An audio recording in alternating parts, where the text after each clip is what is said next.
की धन्यवाद जी। अब मैं निवेदन करूंगा पीपी शर्मा जी से कि वे आएं और अपने स्वदेशी के निमित्त जो विचार हैं आप सबके सामने रखें।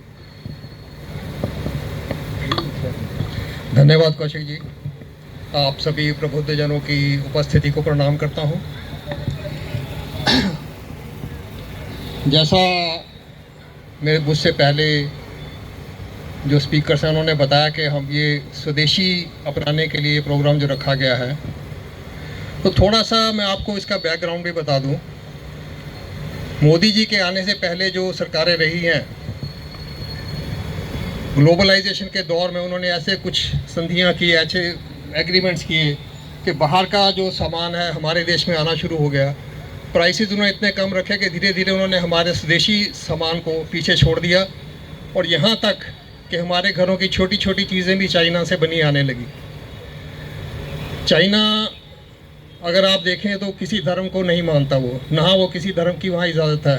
लेकिन आपको हैरानगी होगी कि दिवाली या और त्योहारों पर जो मूर्तियाँ हम देवी देवताओं की रखते हैं वो भी चाइना से बन के आने लगी और धीरे धीरे कब हमारे घरों के मंदिरों में प्रवेश कर गई हमें पता ही नहीं लगा। इस सब के प्रति हमें सजग रहना बहुत ज़रूरी है। आप ये मान के चलिए कि जो सामान हम विदेशों से ख़रीदते हैं वही पैसा वो हमसे लेकर वो हमारे ही अगेंस्ट यूज़ करते हैं। तो इसी कार्यक्रम को आगे बढ़ाने के लिए स्वदेशी का जो प्रधानमंत्री नरेंद्र मोदी जी ने नारा दिया कि अपने देश की बनी अपने उद्योगों को, अपने छोटे छोटे जो उद्योगपति हैं, छोटे छोटे दिए बनाने वाले हैं, उनको सपोर्ट करने के लिए हम कोशिश यही करें कि जो सामान हमारे देश में निर्मित हो रहा है, जो हमारे कारीगर बनाते हैं, हम उसको यूज़ करें।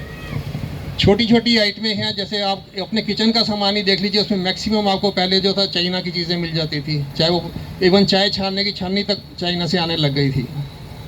तो हम इन चीज़ों के प्रति हमें सजग रहना बहुत ज़रूरी है अगर अपने देश को आगे बढ़ाना। और जिस हिसाब से, जिस रफ्तार से देश आगे बढ़ रहा है और पूरे विश्व में अपनी एक अलग पहचान बनाई है और एक स्थान बनाया है, इस समय बड़े बड़े देश भी भारत के साथ हाथ मिलाने के इच्छुक हैं। ये सभी संभव हो चुका है कि अगर मोदी जी ने ऐसे कार्यक्रम को आगे बढ़ाया और आप सब लोगों का सहयोग उनके साथ रहा है। और मैं आशा करता हूं कि आप इसी चीज़ को, सहयोग को आगे भी बढ़ाएंगे और इस चीज़ पे पूरा ध्यान रखेंगे कि आप जो भी चीज़ बाज़ार से ख़रीदें आप उस पर मार्का ज़रूर देखें कि ये मेड इन इंडिया है या नहीं, क्योंकि बड़ा छोटा छोटा लिखा होता है marketed bye so and so, लेकिन मेड इन PRC या made in so and so and so and so. तो इसलिए जब भी कोई चीज़ खरीदे तो कृपया ज़रूर ध्यान दें कि ये कहाँ की बनी है। धन्यवाद।